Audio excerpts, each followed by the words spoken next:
friends of the library. Melhoff, I'm glad you left out the nitty-gritty.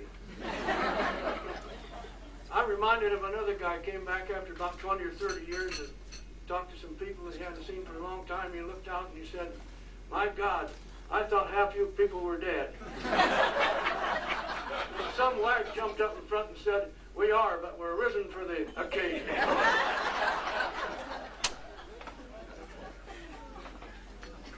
Satchel Paige was a great baseball pitcher, a black pitcher before they allowed black people in the big leagues, and he was a stand-up comedian.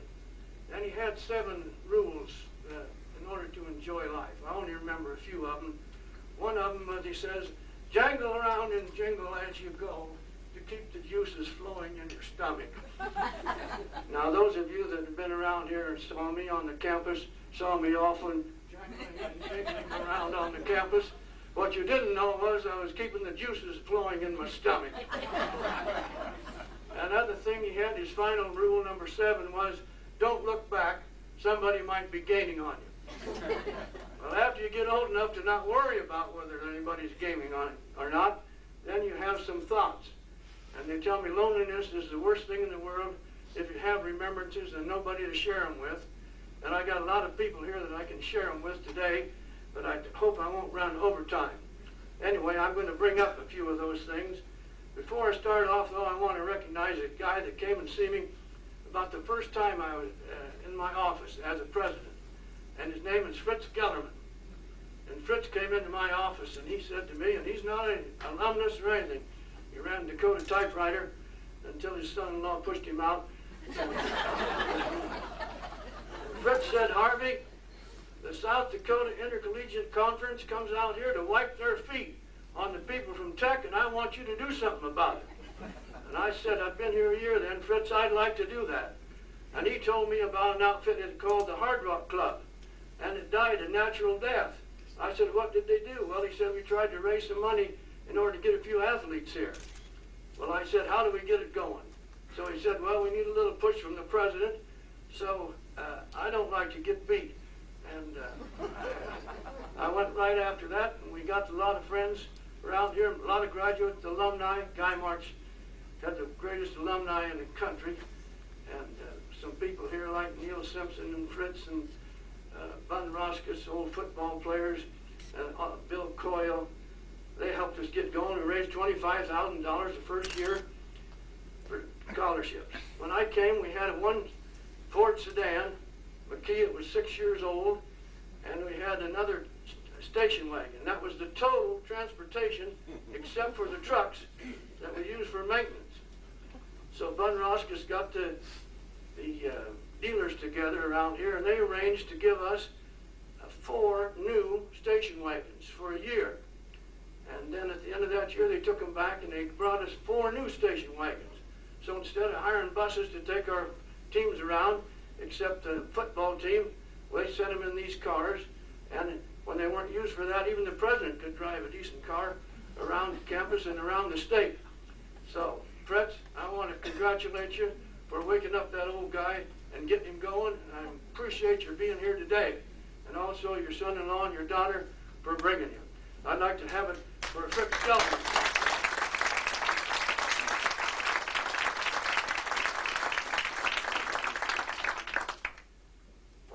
Elected president in Sioux Falls was a bad day, and they wanted me over there. The ceiling was 0-0, couldn't fly, so Gene and I skated over in a Chevrolet on ice, and I was elected on a 6-to-1 vote over there. One guy wouldn't vote for me. He said, "You got to," didn't tell me this, but another guy told me, "We don't worry about your credentials, but some of the words that you speak are too positive for anybody that ought to be a president." So he voted against me, and I later got to be a good friend of his. Of course, I didn't know he voted for me until quite a bit later. Anyway, if there's any virtue in me, I think it is that I speak plainly and loudly, and they found that out. Quite surprised when I was selected for president, got a call from the governor. And the governor said, "Harvey, I want you and Gene to come up and spend the night with me in the mansion." We came here from New York State. We never got more than 75 miles from the governor, Nelson Rockefeller. Never shook hands with him. And the first year we're here, the governor wants us to come and stay all night with him in the mansion, take us to dinner. He's a bachelor and he gets up in the morning and cooks breakfast for you. Boy, we said, this is some place.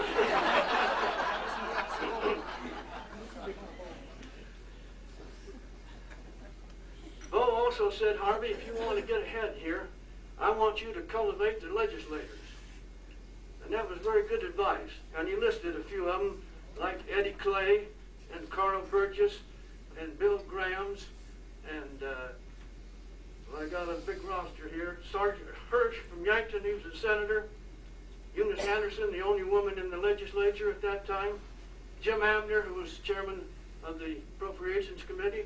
And Bo said, you want to be careful, very careful, that you know all the people on the Appropriations Committee. And Eddie Clay was one of them, Bill and Abner and Hirsch. Anyway, I cultivated these people, and if I have time to finish, you may find out what they did for me.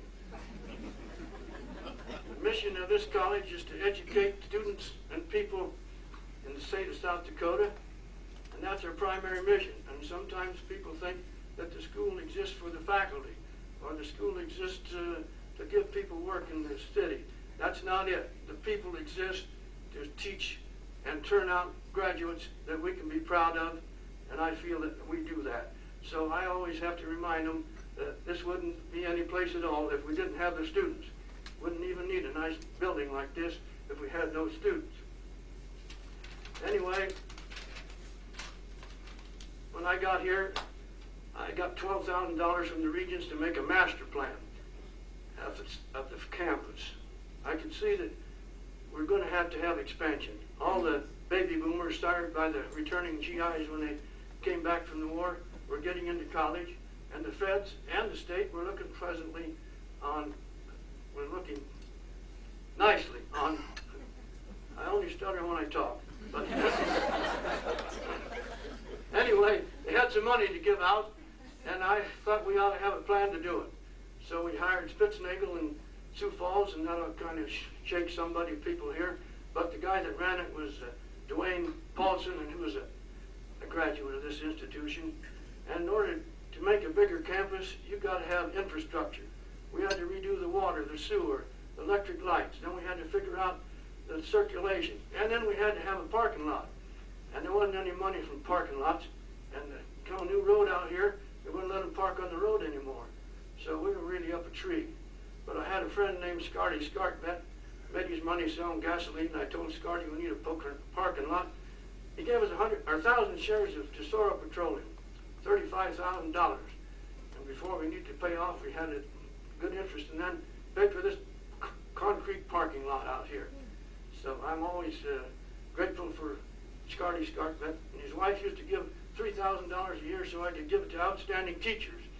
And I thought some of them would be here. Bill Close, the only one I see that won around here. I thought John Dunn, my great friend here at the campus, never gave me any trouble. Would be here because he was one hell of a good English teacher, and we got along pretty good. I recognized that the library was one of the big things, and so we went after the library right away. I had to get the money, and at that time the federal government was giving grants to build libraries. And the Democrats were in, but we had a Democratic senator. So he and I worked together, and on my birthday, and once on the 11th of August, he called me up and said, "You got your money." We had the plans all ready to go, and Ralph Craig, who's sitting here tonight, and his gang did the plans, and so we were ready to get going on the library. Got the plans out to the bidders, and when the bids came in, Woody Corner, who's also here, won the bid. And then we had the letting. At the letting, we had a base bid, and then we had some additions. The base bid included this building with no library, no carpets, and no furniture, except some old junk that we had in the old library. So what are you going to do about it? Well, I had a friend named Harry Devereaux, and also a couple of guys that helped me, like Earl Keller. And Harry had been a very good sheep rancher up north, and also he invested in the bank here and became great guy. I knew him pretty well. I said, Harry, we need $100,000 if we're going to have any kind of a library. So pretty soon Harry gave us $100,000. We then added on the elevator and the carpet, and we had the money left over to buy furniture. But we invested that wisely, and even Woody Corner couldn't build this in a day or two. So by the time he wanted the money, we had 10% interest, another, $20,000. So, and we didn't spend it all. But then when it came time for the electrical engineering physics building, we were short $20,000. So I dipped into Harry's funds again. He's not only saved this building, but he saved us another one. Let me tell you, we needed a new dormitory. We got a big loan from the government, 3%. Wonderful thing. Okay, in order to build anything on the state of South Dakota, you got to have a bill in the legislature. You can't even build a dog house or a chicken house unless you have that bill.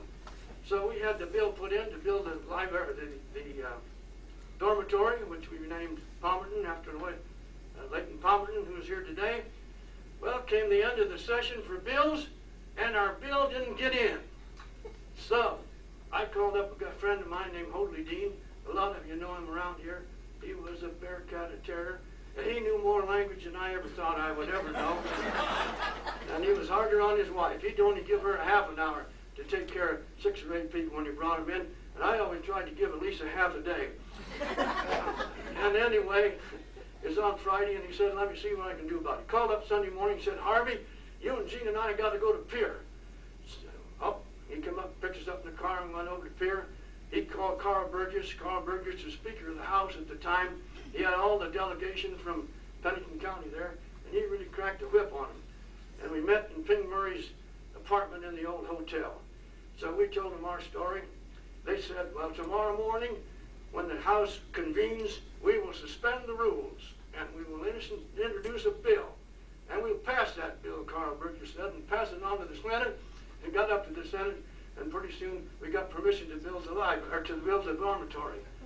So that's what the people in the town tried to do for us. Now then there come a big flood here, and I'm home in the night, and Paul Gunner calls me up at midnight and said, Harvey, there's 4 feet of water in the library, but don't try to get down here. Anyway, it was really rough. It was full of mud. There were no pumps available. I called up a friend of mine, Pierre, former regent. I said, Chuck, get me a pump. And he put it on the airplane, and I got over here. Everybody tried to take it away from me. We pumped mud and water out, hired anybody we could to try and clean it out.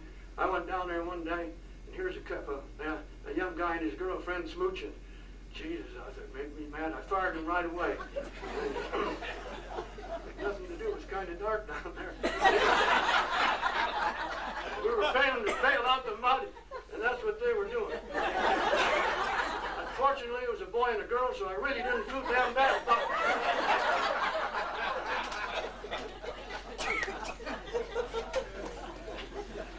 While I was in office, the state got in, it's called the State Building Authority.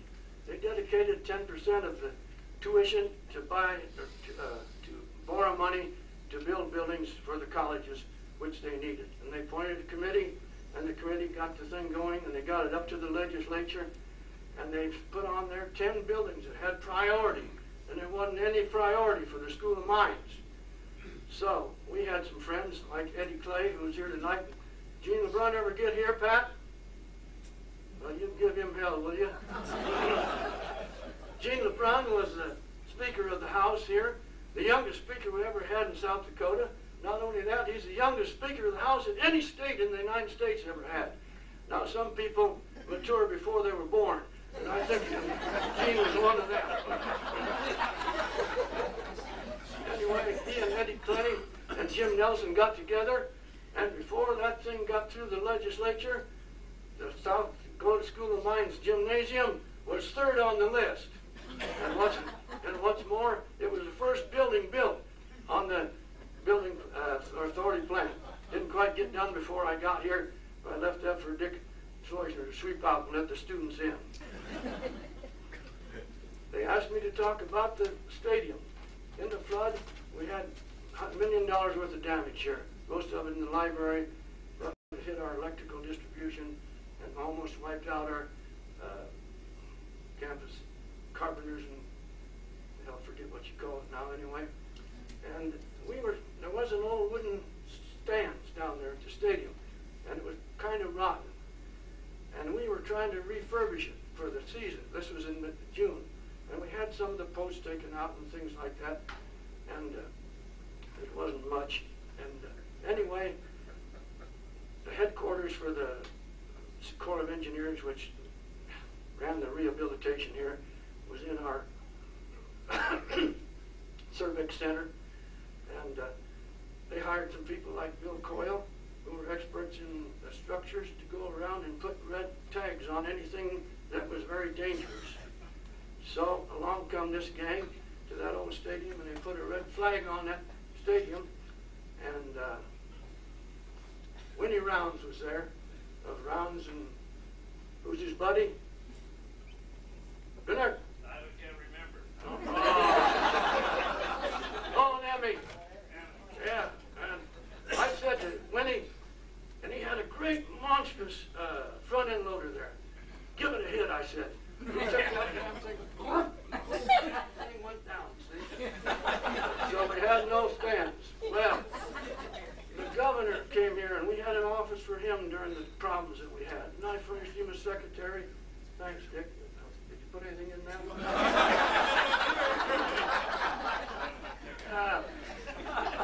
So anyway, and we fed people, and we put them in our dormitories. We had nothing, no electricity, no gas. Marie Jelnick and her husband ran the food service. They got some old 50-gallon drums and put charcoal in them to try and feed people. We set up a water point.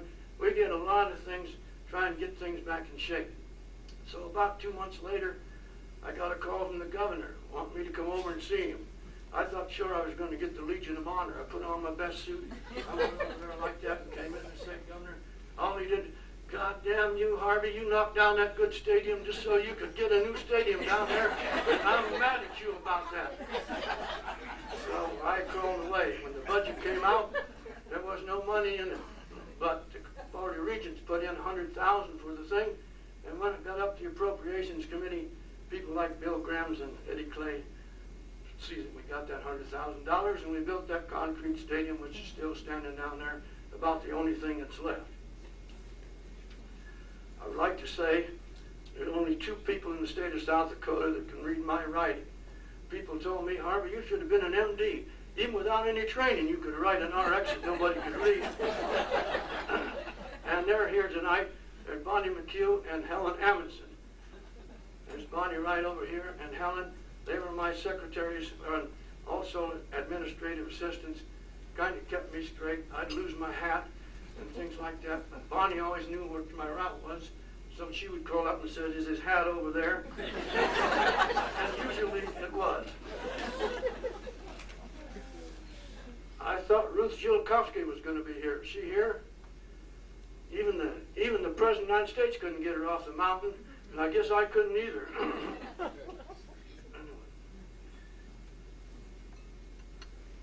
I want to close telling you that old generals are not always impatient. When General Ethan Allen, who commanded the Green Mountain Boys in the Revolutionary War, he was on his deathbed, and the doctor was there with him, and he was feeling bad. And finally they said, the doctor said, General, I fear the angels are waiting. He said, God damn them, let them wait.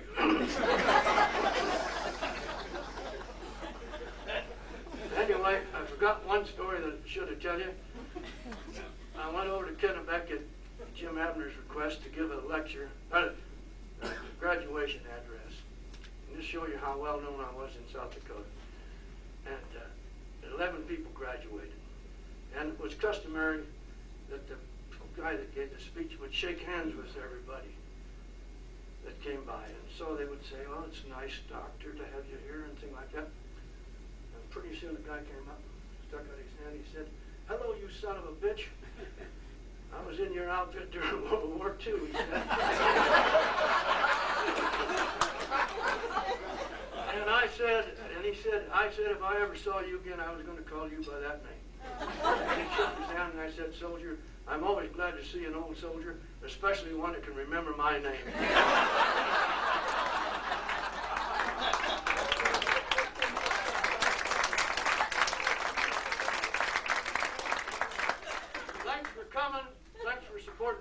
was president.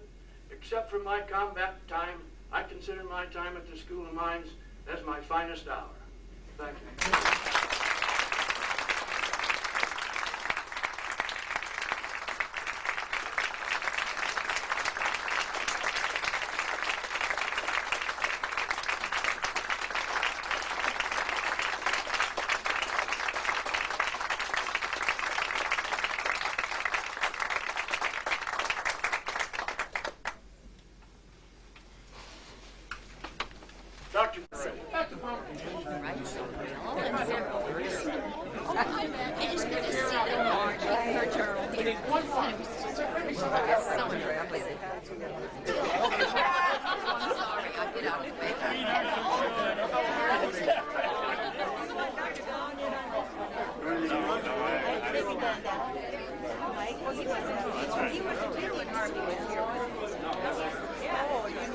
Okay, let's get everybody look ahead now.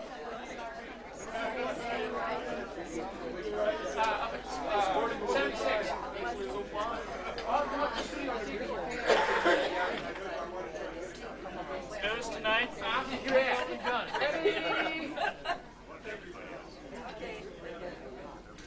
I'll do a couple. There's so many people I can't see. Or maybe I'm not supposed to. Everybody try to look around, everybody, so we can get a...